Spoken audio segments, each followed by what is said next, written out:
Assalamualaikum warahmatullahi wabarakatuh. Kembali lagi dengan saya Fani Sukijo. Kali ini tentang pembelajaran bahasa Indonesia kelas 11 semester 1, yaitu teks ramah. Bagaimana kabar kalian hari ini? Semoga kalian tetap sehat, tetap jaga jarak di rumah, tetap di rumah saja, dan tetap makan yang sehat, dan jangan lupa menggunakan masker ketika keluar rumah agar kita terhindar dari virus corona.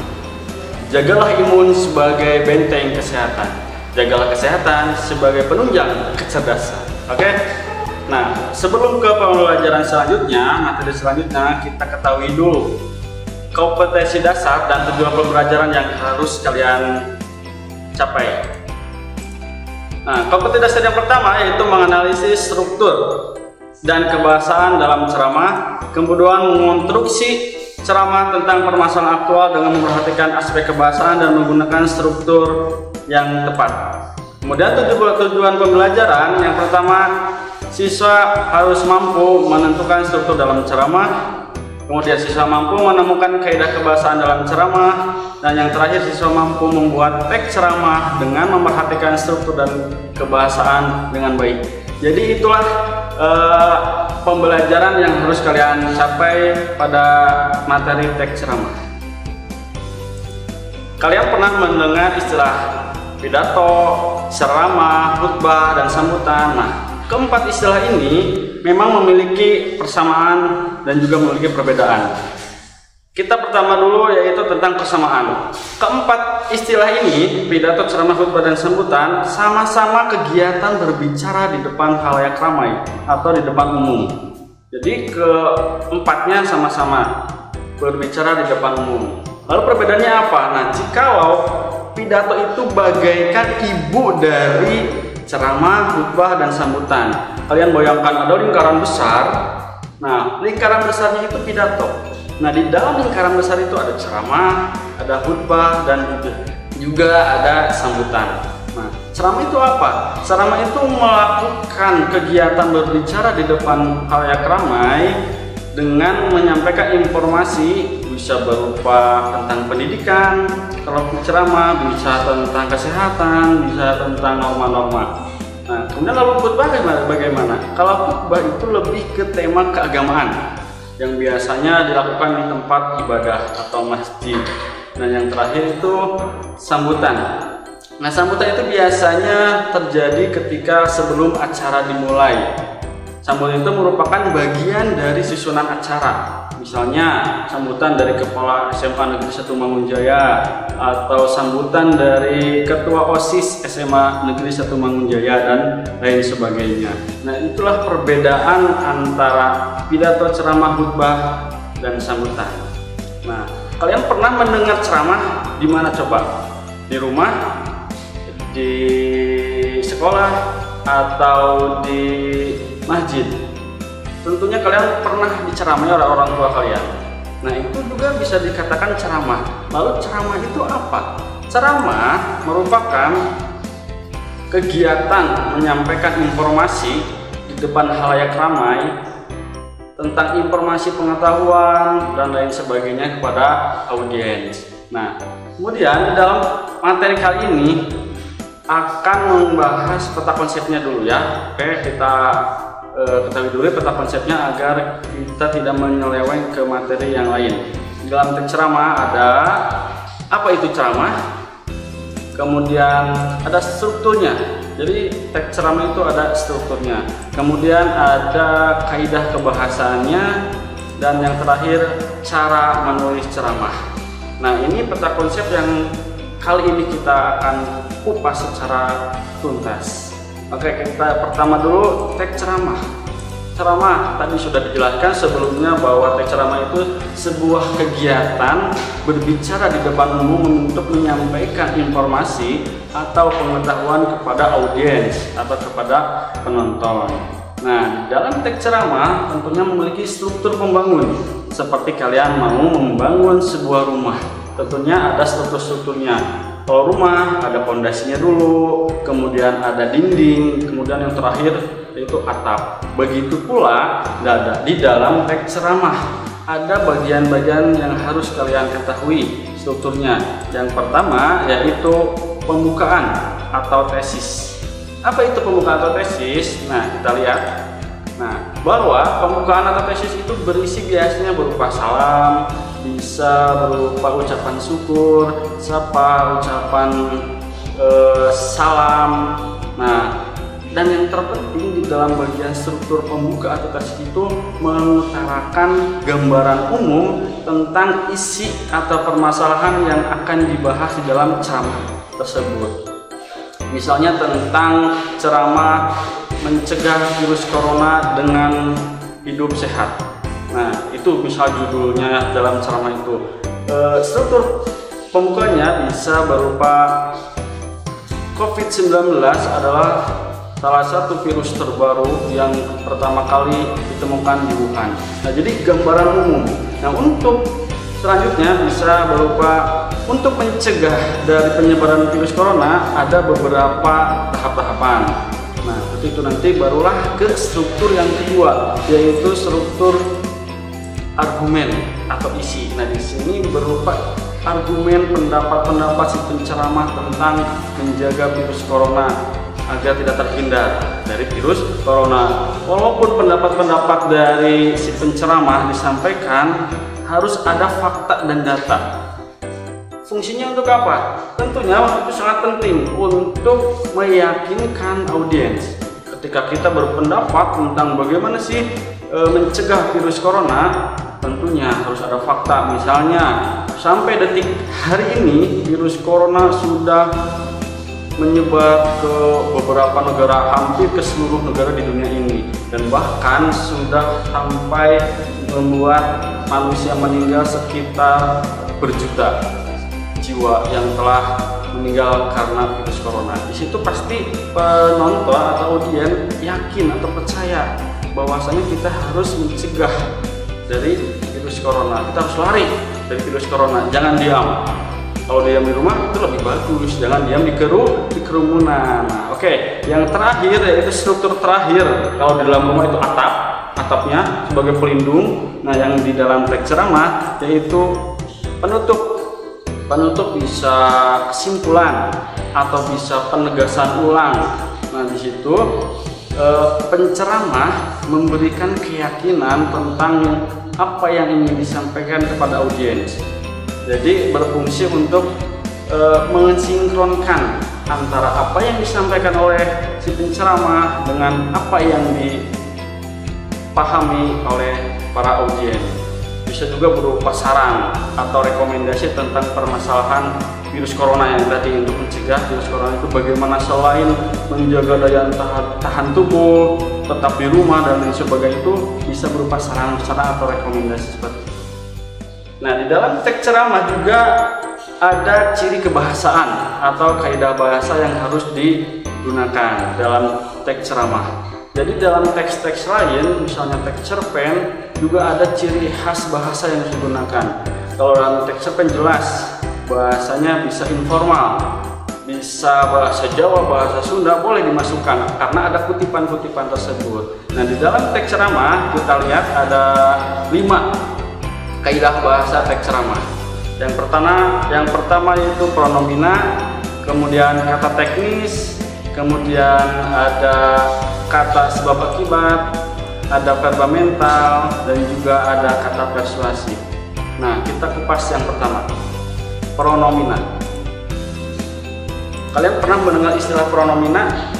Coba ingat-ingat pronomina. Betul sekali. Pronomina itu adalah kata ganti atau kata yang menggantikan sesuatu. Nah, di dalam teks ceramah, pronomina yang digunakan itu atau kata ganti yang digunakan itu yaitu pronomina persona. Ya, di sini ada pronomina persona. Jadi untuk menggantikan orang. Pronomina itu di dalam teks ceramah ada 3. Yang pertama ada kata ganti orang pertama tunggal. Contohnya saya, aku, beta. Kata orang Sunda itu abdi, kata orang Jawa nyong. Nah, itu pronomina orang pertama tunggal. Ada juga pronomina kata ganti orang pertama jamak. Nah, ini jarang digunakan dalam teks ceramah, tapi bukan berarti tidak pernah digunakan. Biasanya digunakan untuk mengatasnamakan sebuah organisasi atau perkumpulan. Contohnya kita. Nah, di penceramah itu jarang sekali menggunakan kata pronomina orang pertama jamak. Dan yang ketiga, kata ganti orang kedua jamak. Contohnya kalian semua, Anda sekalian, jadi menyeluruh kepada audiens. Nah, itu pronomina yang ada di dalam teks ceramah. Walaupun pronomina itu banyak sekali, tetapi ciri khusus di dalam teks ceramah itu hanya pronomina persona. Ingat, pronomina persona itu kata ganti orang. Oke, kita lanjut ke kaidah kebahasaan yang kedua, yaitu kata teknis. Kata teknis itu kata khusus atau kata khas di dalam sebuah tema. Misalnya temanya itu tentang kesehatan, tentunya kata teknisnya seperti medis, imunitas, kemudian daya tahan tubuh, seperti itu kan istilah kata lain dari imunitas. Nah, ketika temanya itu tentang sastra, ada prosa, ada puisi, ada majas, dan juga ada etika berbahasa dan lain sebagainya. Jadi kata teknis itu harus mengikuti tema yang akan kita sampaikan ketika kita berceramah. Jadi ingat, kata teknis itu kata khusus, kata khusus, betul sekali. Nah, itu yang kedua. Yang ketiga, kaidah kebahasaan di dalam teks cerpen, yaitu verba mental. Nah, verba mental itu untuk mengutarakan sebuah reaksi atau respon pada sebuah sikap atau kondisi. Misalnya, contohnya ada memprihatinkan. Misalnya ada kondisi di Indonesia sampahnya itu sangat berserakan, atau Indonesia merupakan negara salah satu produksi sampah terbesar di dunia. Nah, respon kita terhadap kondisi sampah seperti itu biasanya menggunakan kata verba mental memprihatinkan. Kalimatnya misalnya, keadaan Indonesia tentang sampah sangat memprihatinkan karena akan mengakibatkan udaranya tidak sedap atau kehidupan masyarakatnya itu tidak baik. Nah, ada juga kaidah kebahasaan yang selanjutnya, yaitu kata persuasif. Kata persuasif itu kalau di dalam iklan itu seringkali digunakan kata persuasif. Kata persuasif itu kata untuk mengajak, kata untuk membujuk, kata untuk merayu seseorang untuk melakukan sesuatu. Jadi contohnya diharapkan, sebaiknya, hendaklah, perlu, harus. Contoh kalimatnya seperti, kita sekarang di dalam masa pandemi COVID-19. Sebaiknya kita harus tetap jaga jarak, tetap di rumah. Ketika kita terpaksa keluar harus menggunakan masker. Nah, di situ ada kalimat-kalimat persuasif, kalimat-kalimat untuk membujuk agar seseorang melakukan sesuatu. Nah, yang terakhir yaitu kaidah kebahasaan di dalam teks ceramah adalah kata sebab akibat atau kata untuk melakukan sebuah argumentasi. Contohnya, oleh sebab itu, oleh karena itu, maka, akibatnya, dengan demikian, dan lain sebagainya. Contoh, misalnya kita kembali lagi virus corona, karena sekarang memang harus menjauhi dari virus corona. Virus corona sangat cepat menyebar karena virus corona menyebar melalui droplet seseorang. Maka dari itu, oleh sebab itu, nah itu bisa digunakan. Oleh sebab itu, kita harus menggunakan masker. Disitulah kata sebab akibat. Nah, oke, itu ada 5 kaidah kebahasaan yang harus kalian gunakan ketika membuat teks ceramah. Ingat, ada 5 harus ada di dalam sebuah teks ceramah. Oke, selanjutnya yaitu tentang bagaimana sih cara membuat teks ceramah yang baik dan benar itu. Tentunya ada tahap-tahapannya. Kita lihat, kita kupas. Nah, ini cara menulis teks ceramah atau cara membuat teks ceramah. Tentunya ketika kalian mau berceramah di depan, kalian harus membuat dulu teks ceramah di belakang layar, kalau istilahnya seperti itu. Nah, langkah yang pertama itu adalah menentukan topik. Nah, kalian tentukan dulu topiknya. Mau tentang apa? Mau tentang pendidikan, mau tentang kesehatan, mau tentang norma, mau tentang apa terserah kalian. Jadi menentukan topik itu apa yang ingin kalian sampaikan kepada audiens. Setelah kalian menentukan topik, langkah yang selanjutnya adalah menentukan tujuan. Nah, jika menentukan topik itu apa yang ingin disampaikan, kalau itu untuk apa kalian berceramah itu. Di dalam tujuan ada dua. Yang pertama tujuan umum, yang kedua adalah tujuan khusus. Kita ke tujuan umum dulu. Tujuan umum itu ada 3 jenisnya. Yang pertama tujuan informatif, yang kedua tujuan persuasif, dan yang ketiga tujuan rekreatif. Nah, yang pertama kita bahas tujuan informatif itu tujuan untuk menyampaikan informasi-informasi kepada audiens. Jadi misalnya informasi tentang ada berapa suku bangsa di Indonesia, ada berapa bahasa yang ada di Indonesia atau bahasa daerahnya. Kemudian jadi di situ memberikan informasi-informasi berupa pengetahuan dan lain sebagainya. Dan tujuan yang kedua adalah tujuan persuasif. Nah, ingat persuasif tadi itu mengajak. Jadi tujuan persuasif itu adalah berisi tentang untuk mengajak melakukan sesuatu. Jadi misalnya mengajak untuk melakukan menjaga jarak agar terhindar dari virus corona, atau menjaga lingkungan dari sampah. Jadi kalian jangan membuang sampah sembarangan agar tidak terjadi sebuah malapetaka, banjir bandang. Nah, itu jadi tujuan persuasif. Nah, yang terakhir adalah tujuan rekreatif.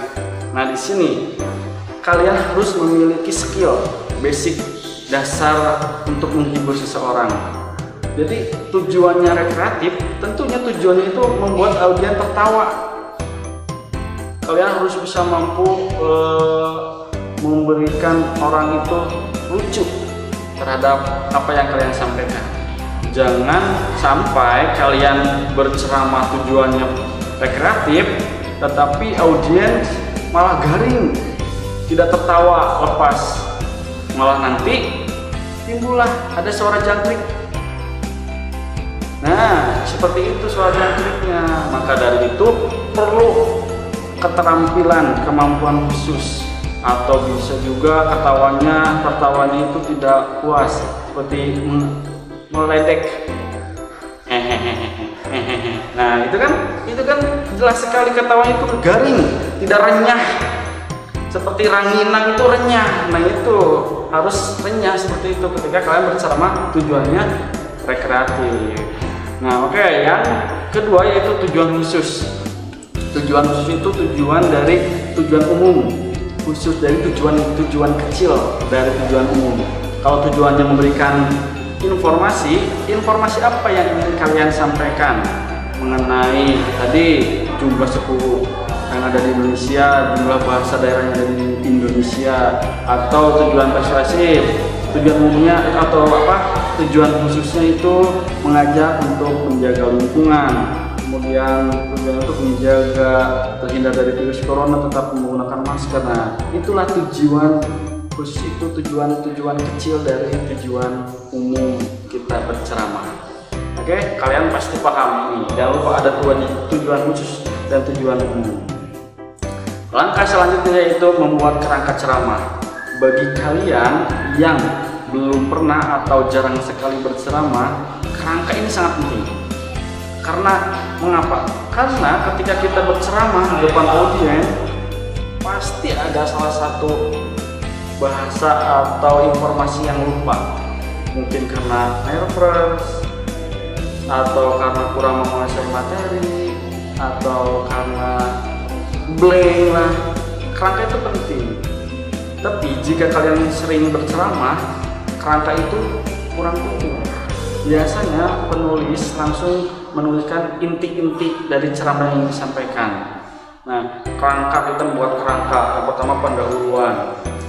Apa isi dari pendahuluan? Ucapan salam, kemudian setelah salam sapa, setelah sapa kemudian ucapan syukur, kemudian yang terakhir mungkin bisa juga gambaran umum tentang teks ceramah yang ingin kalian sampaikan. Jadi ingat, ketika blank, ketika lupa dalam ceramah, kita mengingat kembali, ting tong, mengingat, oh iya, bagian pendahuluan dalam kerangka itu ada bahan, ada dengan salam, sapa, dan lain sebagainya.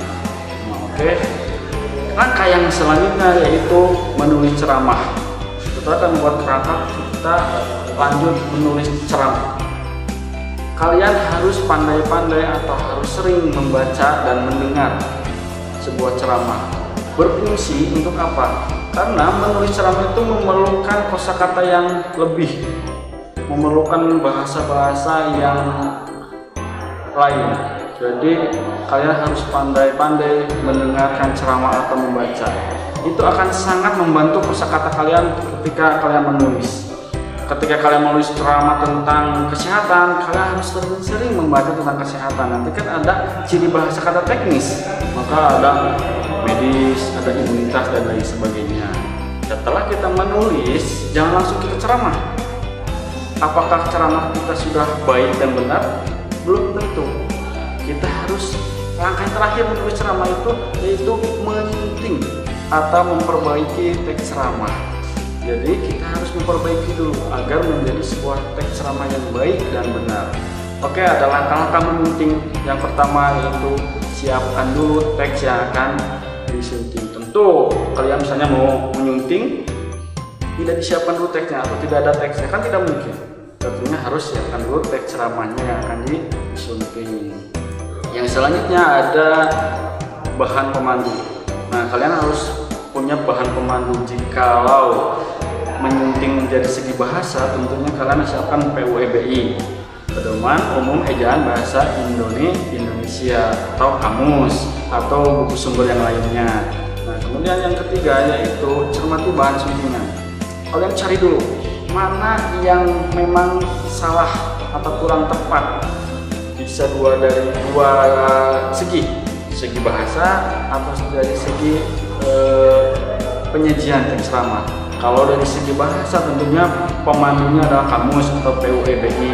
Kalau dari segi penyajiannya bisa berupa buku sumber tentang penyajian teks ceramah yang baik dan benar itu, langkahnya seperti apa, syaratnya seperti apa, dan lain sebagainya. Dan yang terakhir yaitu memperbaiki kesalahan berdasarkan sumber terpercaya. Nah, sumber terpercaya itu seperti kamus, PUEBI, dan buku sumber. Nah, jadi setelah kalian menyunting, sudah menemukan bahan yang kalian akan perbaiki, barulah kalian perbaiki. Jadi nanti akhirnya akan menjadi sebuah teks ceramah yang baik dan benar dan berkualitas. Nah, itu langkah-langkah membuat teks ceramah agar teks ceramah kalian bisa menjadi sebuah teks ceramah yang baik dan benar dan berkualitas.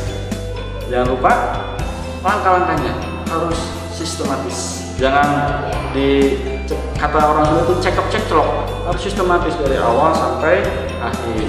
Nah, oke, jadi kesimpulannya dalam pembelajaran teks ceramah itu yaitu teks ceramah memiliki struktur, ada struktur pembuka, protesi, ada argumentasi, dan juga penutup. Kaidah bahasan ada 5, ada pronomina, kemudian ada kata sebab akibat, kata teknis, kata verbal, dan kata persuasif. Kemudian ada menulis ceramah, ada langkah-langkahnya, bukan topik, bukan tujuan ceramah, menulis kerangka, kemudian mengembangkan kerangka atau menulis ceramah, dan terakhir menyunting. Nah, itu langkah-langkah dari membuat teks ceramah. Kalian pasti paham. Sekarang kalian jangan sampai takut berbicara di depan umum, karena berceramah itu gampang dan mudah ketika kalian sudah memahami materi kalian ini.